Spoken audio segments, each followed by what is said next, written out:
Резван, маршвол. Маршал, Понятие арамейского языка. Я думаю, очень многим будет интересно узнать об этом твое мнение. понятие,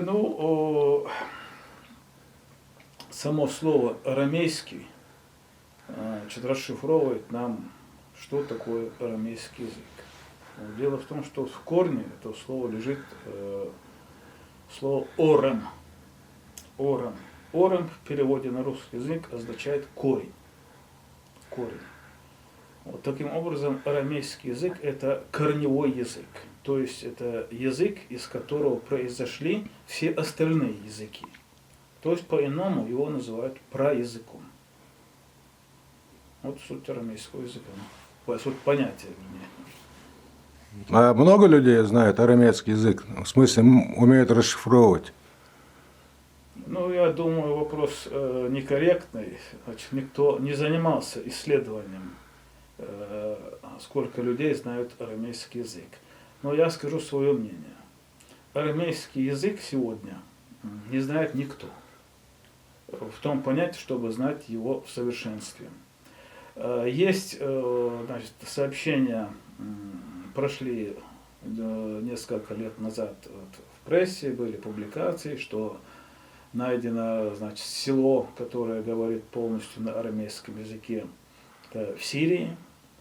Была еще публикация, что аналогично есть село в Грузии. На самом деле язык, на котором говорят эти люди, он не имеет ничего общего с истинным арамейским языком. Вот кто сегодня может идентифицировать его, сказать, что да, это именно арамейский язык, на котором они говорят. Просто на слух и по содержанию это не определить. Там есть другие признаки. Во-первых, корневой язык, он по определению должен быть односложным. То есть в нем должно быть много слов, состоящих из одного слога. Потому что это корневой язык. В каждом слове есть свои корни. И эти корни, как правило, это один слог. Вот из тех известных нам языков под это определение подходит чеченский язык или ингушский язык. Это, в принципе, один и тот же язык с небольшими различиями. Но дело в том, что сегодня нельзя ни чеченский, ни ингушский язык назвать подлинным арамейским языком, потому что мы на сегодняшний день утеряли массу вот этих самых коротких слов.